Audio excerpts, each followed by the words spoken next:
You've probably heard of Plato, Aristotle, and Socrates, but have you ever heard of Plotinus, the man who gave birth to Neoplatonism and influenced centuries of thought?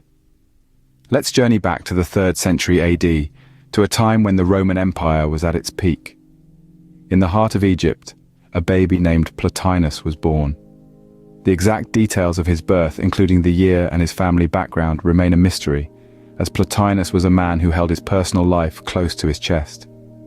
What we do know, however, is that his thirst for knowledge was insatiable. In his quest for wisdom, Plotinus found himself in the bustling city of Alexandria, a renowned hub for scholars and philosophers.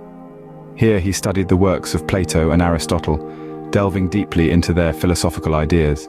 Yet it was not until he crossed paths with the philosopher Ammonius Saccas that his intellectual journey truly began. Under Ammonius's tutelage, Plotinus developed the philosophical ideas that would later form the bedrock of Neoplatonism. A man of humble disposition, Plotinus rarely spoke of his family or personal life. His focus was primarily on spiritual matters, and he believed in the potential of the human soul to ascend to higher planes of existence. He was not interested in worldly possessions or fame. Instead, he dedicated his life to the pursuit of knowledge and understanding. After years in Alexandria, Plotinus made his way to Rome, where he established a school of philosophy.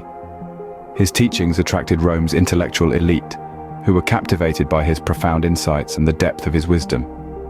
Despite his refusal to divulge personal details, his influence spread far and wide, shaping the thinking of countless individuals and leaving an indelible mark on the philosophical landscape of the time.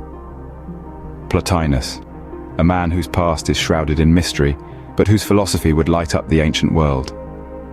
His story is a testament to the power of ideas and the enduring legacy of philosophical thought, making him a truly enigmatic figure in the annals of history. Plotinus, a man of few words about himself, had plenty to say about the nature of existence. His central concept, the One, or the Good, was not a deity or divine entity in the traditional sense. Rather, it was an all-encompassing reality, a singularity beyond being and non-being. It was the ultimate truth, the absolute reality that transcended all forms and definitions. The One, according to Plotinus, is the source of everything. It is the origin, the essence, and the end of all that exists. It is not a being because it is beyond all beings. It is not a thing because it is beyond all things. It is not a thought because it is beyond all thoughts. It is not a concept because it is beyond all concepts. It is not even a god because it is beyond all gods. So how can we know the One? How can we understand this ultimate reality that is beyond all understanding? Plotinus suggested that we can't. Not in the conventional sense, at least. We can only experience it through a direct and immediate intuition, a mystical union with the One. From the One, everything emanates. This is Plotinus's theory of emanation. It is a continuous flow, a perpetual unfolding of existence, from the One to the many. It is like the light that radiates from the sun, or the water that flows from a spring. The One is the source, and everything else is the emanation. But the emanation is not separate from the source. It does not leave the One or break away from it. It is always connected, always part of the One. It is the One, in its many forms and manifestations. And so, everything in the universe, from the smallest particle to the largest galaxy, from the simplest thought to the most complex emotion, is a part of the One. It is a reflection, a manifestation, a ripple in the infinite ocean of the One. For Plotinus, everything we see, everything we are, comes from this singular, ineffable source. Plotinus wasn't just about abstract philosophy. He had a very real, very human concern at the heart of his work. This concern was the journey of the soul, a profound voyage that each of us undertakes, according to Plotinus. In the grand tapestry of Plotinus's thought, the soul originates from the One, the ultimate reality that transcends all categories of being and non-being. The soul, a radiant spark of the divine, descends from this unity into the realm of multiplicity, the physical universe. This fall isn't a punishment but a natural unfolding of the One's overflowing abundance. Yet the soul's descent into the material world is not its final destination. Plotinus believed in the soul's innate longing to return to its source, the One. This return, or an ascent, is the soul's journey, a pilgrimage back to the realm of unity and transcendence.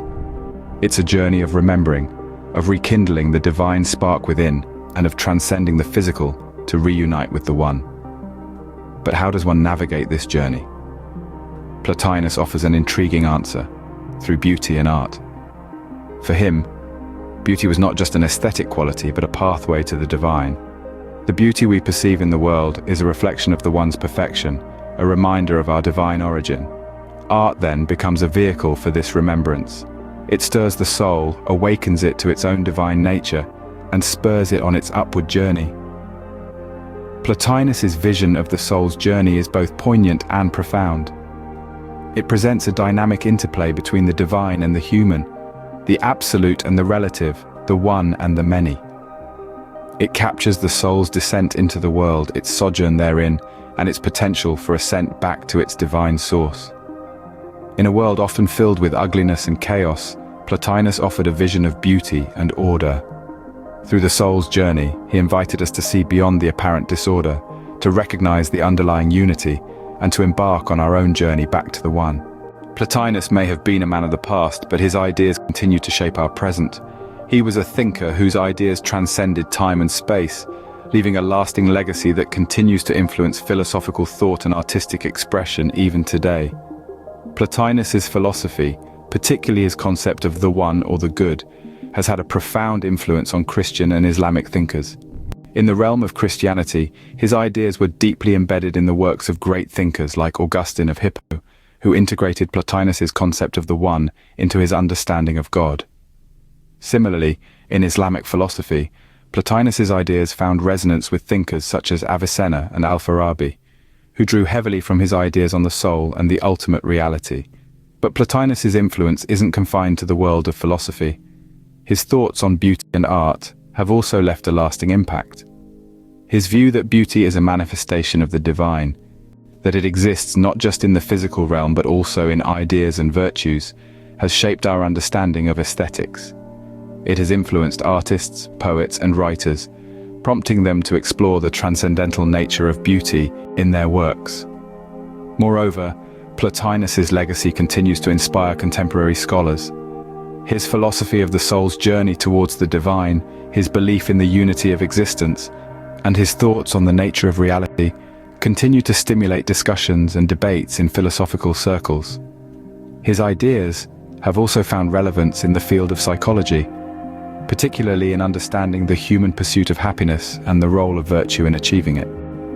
But perhaps the most significant aspect of Plotinus's legacy is the way he changed our understanding of the universe. His philosophy encouraged us to look beyond the material world, to seek the divine in the everyday, and to strive for a life of virtue and wisdom. He taught us to see beauty not just in the physical world, but also in ideas and virtues. Plotinus, a man who sought to understand the universe, and in doing so, changed our understanding of it. From a young man in ancient Egypt to a philosophical giant, Plotinus's journey was truly remarkable. We've journeyed through his life, from his humble beginnings to his profound philosophy of the One or the Good One. We've explored his theory of emanation and the soul's journey, his views on art and beauty, and his enduring legacy and influence. His wisdom continues to inspire and guide us centuries later. Thank you for joining us on this journey into the mind of Plotinus. If you enjoyed this, consider subscribing for more journeys into the minds of history's greatest philosophers.